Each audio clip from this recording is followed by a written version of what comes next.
Bonjour, bonsoir, Azul à toutes et à tous, que la paix du Seigneur soit avec vous, que sa lumière nous guide et que son amour demeure toujours en nous. Je suis de retour avec vous, chez vous, pour vous aussi, afin, comme d'habitude, de partager ce que nous avons vécu, ce que nous vivons et ce qui nous a été promis de vivre, bien sûr, à travers les Écritures, à travers la Bible.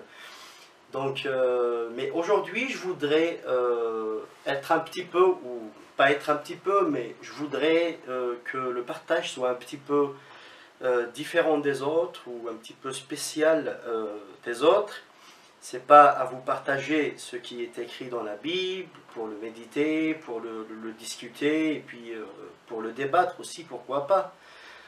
Bien sûr dans l'art du débat, dans le respect du prochain. Donc voilà, aujourd'hui j'aimerais répondre, voilà, si je me permets de dire, répondre à quelques commentaires sur les vidéos que j'ai déjà partagées. C'était surtout sur mon témoignage. Donc, même sur d'autres prêches, sur d'autres partages, mais voilà, il y a eu des commentaires un petit peu, je ne vais pas dire décevants parce je m'attendais, mais je vais dire un petit peu plus que décevant. Hein. C'est bas, c'est très très bas, c'est un niveau très bas. Je ne parle pas de tout le monde, heureusement, mais de quelques-uns. Comme par exemple, moi je partage sur la Bible, sur mon expérience avec le Seigneur, et les commentaires sont sur des livres, sur d'autres livres, y compris le Coran, parce que c'est ma vie antécédente. Donc ça c'est très connu, j'aimerais juste vous le dire à ceux qui ont fait ces commentaires, mais aussi à ceux qui ne l'ont pas fait, ceux qui ne les ont pas fait, mais pour qu'ils le sachent aussi, que c'est une habitude, c'est une stratégie connue de la part des nôtres, qu'à chaque fois ils sont coincés sur des réponses où ils ne trouvent pas avec quoi argumenter, on change de sujet, on rentre dans d'autres sujets afin de ne pas parler du sujet lui-même. Donc ça c'est le premier point. Le deuxième point, la question de l'argent. On dit que vous avez changé de religion parce qu'on vous a donné de l'argent. Moi, des fois, ça me fait rire. Des fois, j'ai de la compassion. Bien sûr, des fois, ça m'irrite un peu. Mais je me demande jusqu'à quand ceux qui ont fait ces commentaires, ou ceux qui le pensent, ou ceux qui le font toujours, jusqu'à quand vous restez toujours dans ce monde-là qui tourne rond, dans votre raisonnement-là, c'est un zéro. Je ne dis pas que vous êtes des zéros, mais c'est comme un zéro, comme un cercle, voilà, c'est le cercle. Et vous tournez toujours dans ça. On vous a donné de l'argent. Je vais vous dire ce qu'on vous a donné en toute vérité, en toute sincérité, et je remercie ceux qui me l'ont donné, c'est qu'ils m'ont donné cette vérité. Ils m'ont encouragé à chercher cette vérité. Ils me l'ont montré, si je me permets de dire.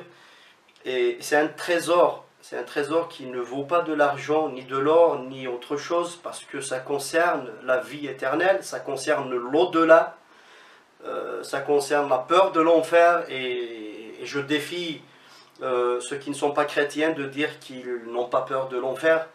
Donc je pense que c'est ça qu'on nous a donné. Et puis autre chose que j'aimerais que vous le sachiez, c'est que nous les chrétiens, c'est vrai qu'on encourage à donner ce qu'on a, parce que la Bible dit qu'il y a de la joie dans le donner pour ceux qui donnent plus que ceux qui reçoivent. Mais ce n'est pas de l'argent qu'on nous a donné, mais on nous a donné de l'amour, on nous a donné du respect, on nous a montré les voies de l'éternel, et c'est quelque chose qui ne se vend pas, comme je l'ai dit tout à l'heure. Donc, si vous croyez qu'on vous allez accepter le Seigneur Jésus, on va vous donner de l'argent, je vous le dis dès maintenant, ne l'acceptez pas, parce que vous n'allez rien recevoir en ce qui concerne l'argent. Bien au contraire, vous allez donner votre argent à Dieu. Vous allez confier votre argent à Dieu, parce que la Bible dit qu'est-ce que nous avons et nous ne l'avons pas reçu de lui. Elle dit aussi, est-ce qu'on croit que Dieu attend de notre argent, mais l'argent et l'or lui appartient, mais son attente c'est juste le don du cœur surtout. Donc ça c'est par rapport à l'argent. Et puis par rapport au mariage, par rapport au visa et tout, j'aimerais juste vous rappeler, je pense que ceux qui ont fait ces commentaires n'ont pas bien compris mon témoignage ou ne veulent pas, vraiment, ils ne veulent pas admettre ça. Parce que quand j'ai accepté le Seigneur Jésus, c'était dans les débuts des années 90. J'étais très jeune et je suis passé par des moments très très difficiles où le Seigneur Jésus s'est révélé à moi. Donc je suis resté dans mon pays. J'ai vécu l'évangile. Beaucoup de ceux qui me connaissent ont vu la transformation que le Seigneur Jésus a opérée dans mon cœur et dans ma vie. Donc je l'ai vécu. Et si je suis en Occident maintenant, je ne suis pas pour l'argent, mais je suis ici pour bien apprendre aussi beaucoup plus sur le Seigneur, étudier sa parole à travers des frères et des sœurs, qui ont étudié, qui ont vécu, qui ont appris tellement de choses. Ça, c'est le premier point. Le deuxième point, si je suis ici, c'est pour proclamer l'évangile à toutes les nations, à toutes les personnes que je croiserai dans ma vie, dans mon chemin, dans mes chemins. C'est l'une de mes raisons de vivre, c'est proclamer la bonne nouvelle que je vous annonce maintenant aussi, c'est que si vous croyez en Jésus-Christ, vous aurez la vie éternelle, vous aurez le pardon de vos péchés, et vous aurez la vie éternelle. Donc, et puis la question du visa, c'est vraiment dommage, c'est très bas de penser qu'on donne aux chrétiens des visas afin qu'ils acceptent le Seigneur Jésus. Il faudrait que vous sachiez que les chrétiens ne sont pas des riches. Bien sûr, il y en a ceux qui ont de l'argent, comme parmi les musulmans aussi, il y en a ceux qui ont de l'argent, il y en a ceux qui n'ont pas, il y en a ceux qui travaillent beaucoup, il y en a ceux qui travaillent un peu moins, il y en a ceux qui ont reçu des héritages, etc. Je ne vais pas rentrer de comment ils ont reçu. Mais la richesse que les chrétiens ont, c'est une richesse surtout spirituelle. On ne peut pas l'avoir avec de l'argent, on ne peut pas l'avoir avec tous les biens que nous pensons pouvoir utiliser pour l'acquérir, mais c'est une richesse spirituelle. C'est un amour inconditionnel. C'est un amour qu'on ne trouverait pas dans d'autres livres. Et je défie ceux qui vont dire le contraire, d'argumenter et de parler. Je ne parle pas des insultes ou des essais d'intimidation, parce que vous n'arriverez pas, parce qu'on en a vécu, on en a assez, et on est bien blindé par la grâce de Dieu et la protection du Saint-Esprit. Donc la question du visa, c'est, comme je le dis, c'est toujours ça, c'est toujours un truc ou une phrase qui se répète. Un autre point, c'est, on me dit, vous êtes une honte pour les vôtres, pour votre famille, pour votre pays et tout.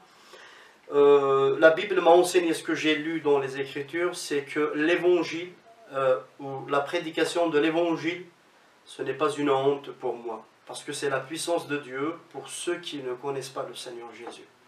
C'est une puissance, donc je n'ai pas honte de l'évangile, mais si vous me demandez pourquoi j'ai quitté l'islam, je ne vais pas rentrer dans le débat que vous attendez avec... vous bavez et vous attendez que je parle de ça. Je ne critiquerai pas l'islam par respect, je le dis juste par respect aux croyants, aux musulmans, parce que je les aime et je prie pour eux. Et c'est l'une de mes raisons de mon existence et de ma venue ici en Europe.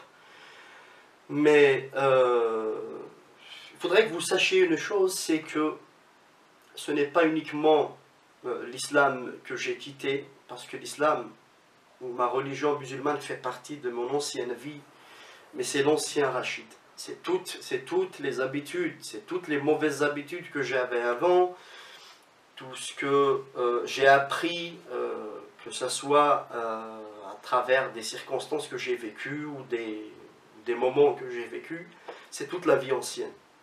j'ai appris, je l'ai vécu et je le vis encore. Et j'espère en arriver à le vivre entièrement comme me l'enseigne mon maître, le Seigneur Jésus. La Bible dit, si quelqu'un est en Christ, il est une nouvelle créature.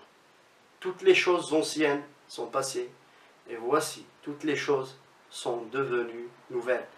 Donc je suis devenu une nouvelle créature. Une nouvelle créature que l'Évangile commence à transformer de l'intérieur. L'Évangile m'a sauvé de la religiosité. Parce qu'on sait bien que la religiosité, elle transforme ou elle rend beau à l'apparence ce qui est de l'extérieur. Mais l'Évangile transforme l'intérieur et puis ça coule dehors.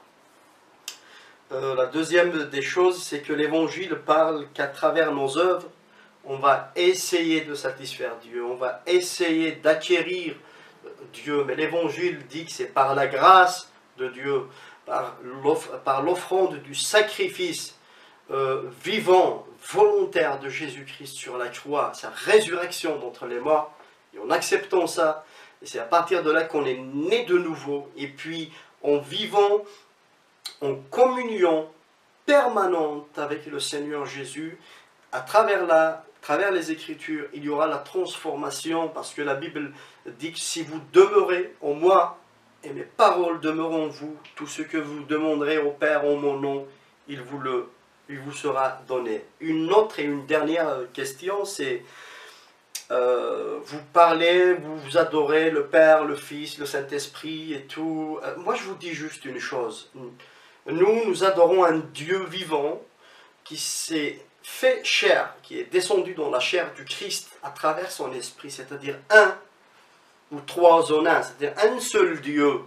Mais moi j'aimerais vous demander, je vous exhorte à chercher dans votre livre que vous adorez maintenant, ou que vous chérissez, c'est de voir qui fait l'association à Dieu, qui fait à d'autres associés à Dieu. Moi je ne pars pas pour aller embrasser des tombes, des morts, ni pour invoquer un mort afin qu'il intercède pour moi, pour un vivant, pour le Dieu vivant, parce qu'il est mort, il ne m'entendra pas. Donc ça c'est des points, mais je vous le dis juste. Mais avant de penser ou d'essayer de comprendre la Trinité, les choses du ciel, les choses célestes, ou d'essayer de comprendre sur Dieu, il faudrait comprendre d'abord qui nous sommes nous. Qui es-tu d'abord? Tu es une créature faite à l'image de Dieu, mais que Satan a détruit à travers le péché qui est rentré dans la vie d'Adam et Ève, dans leur désobéissance. Et pour cela, quand je comprendrai qui je suis, je saurai comment demander et vers qui demander. Il faudrait que tu cherches qui tu es d'abord. Tu as besoin de savoir que tu es un pécheur. Que tu es un pécheur. Dis-moi, je te pose une question. Est-ce que tu n'as jamais commis de péché? Est-ce que tu n'as jamais menti? Est-ce que tu n'as jamais pensé malsain, négatif, des murmures, autre chose? On sait bien tout ce qui est mal, mais est-ce que tu ne l'as jamais fait? Si tu l'as fait, il faudrait que tu saches que tu es coupable devant Dieu. Tu es coupable devant Dieu. Et tu as besoin d'un sauveur. Et Jésus est venu. Il a pris notre culpabilité, il a pris le jugement, il a pris la condamnation qui a été sur l'humanité. Il s'est donné lui-même en sacrifice volontaire. Il a marché volontairement à la croix afin de te sauver et me sauver. Donc, comprends d'abord qui tu es. Et puis tu sauras vers qui tu demanderas et comment tu le feras. Donc, en tout ça, c'est le salut. Cherche d'abord le salut de ton âme. Cherche d'abord comment tu seras sauvé. Et quand tu seras sauvé, là, à partir de là, tu pourras te poser des questions. Non seulement sur la Trinité, mais sur d'autres choses, Et pour comprendre ça, il faut une révélation de Dieu. Il faut une révélation de Dieu à travers le Saint-Esprit qui va te confirmer intérieurement qui est Dieu. Je le répète, tu ne peux pas savoir qui est Dieu si tu ne sais pas qui tu es. Je vous laisse en ces commentaires, en cette réaction que je fais franchement et en toute sincérité avec amour, avec sincérité. Et puis, ma prière, c'est que Dieu se révèle à ceux qui le cherchent de tout leur cœur, à ceux qui crient vers lui, à ceux qui ont soif de lui et de sa présence. J'espère que j'ai pu répondre, même si c'est peu de temps, à quelques commentaires et à une prochaine fois par la grâce de Dieu. Que le Seigneur vous bénisse richement. Merci beaucoup.